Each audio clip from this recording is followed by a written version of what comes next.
السلام علیکم ناظرین، ایک پرانے گاؤں کی ویران مسجد جہاں چراغ بجھ چکے تھے، دیواروں پر دراڑیں پڑی تھی اور رات کے وقت کوئی وہاں جانے کی ہمت نہیں کرتا تھا۔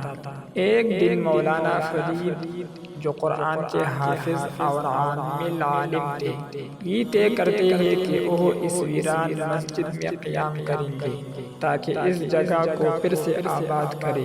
لوگوں نے ڈر کر کہا، مولانا وہاں جنات بستے ہیں، کوئی وہاں فجر تک نہیں ٹھہرتا۔ مولانا نے مسکرا کر کہا، جنات بھی اللہ کی مخلوق ہے، اگر وہ وہاں رہتے ہیں تو اللہ کے حکم سے ہی، میں ان سے نہیں اپنے رب سے ڈرتا ہوں۔ مولانا مسجد پہنچے، نماز پڑھی، ذکر کیا اور خاموشی میں بیٹھ گئے۔ رات کے آخری پہر مسجد کے اندر سے سرگوشیاں سنائی دینے لگی، کوئی تلاوت کر رہا تھا مگر آواز انسانی تھی۔ مولانا نے آنکھیں بند کی اور آہستہ کہا، اے اللہ، یہ تیری مخلوق ہے، مجھے نقصان نہ پہنچائے۔ چند لمحے بعد ایک سایہ ظاہر ہوا، لمبا، دھندلا اور آنکھوں میں نیلا نور۔ آواز آئی، اے انسان، یہ مسجد ہماری ہے، یہاں عبادت کرنے کی اجازت نہیں۔ مولانا نے سکون سے جواب دیا، عبادت گاہ سب کے لیے ہے، تم بھی اللہ کی مخلوق ہو، میں بھی۔ اگر تم واقعی اہل ایمان ہو تو آؤ مل کر تلاوت کرتے ہیں۔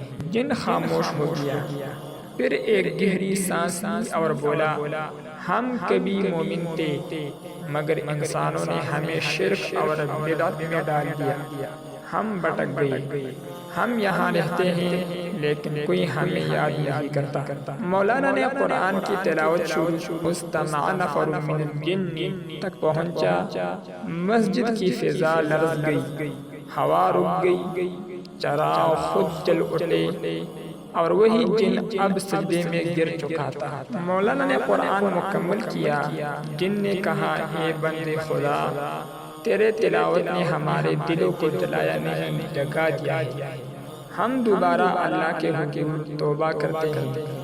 یہ مسجد اب انسانوں کے لیے بھی عبادت گاہ ہے۔ مولانا نے آنکھوں سے آنسو پونچھے اور اگلے دن جب فجر ہوئی، لوگوں نے دیکھا کہ مسجد کی ٹوٹی ہوئی دیواریں نئی لگ رہی تھی، چراغ روشن تھے اور ہوا میں مشک کی خوشبو تھی۔ یہ وہی مسجد تھی جہاں کوئی جانے کی ہمت نہیں کرتا تھا۔ مولانا نے لوگوں سے کہا، ڈرو نہیں، جنات برے نہیں ہوتے، برائی ایمان سے دوری میں ہے، خواہ انسان کرے یا جنات۔ اگر ہم قرآن کی روشنی کو عام کریں تو اندھیرے مخلوقات بھی روشنی پا لیتے ہیں۔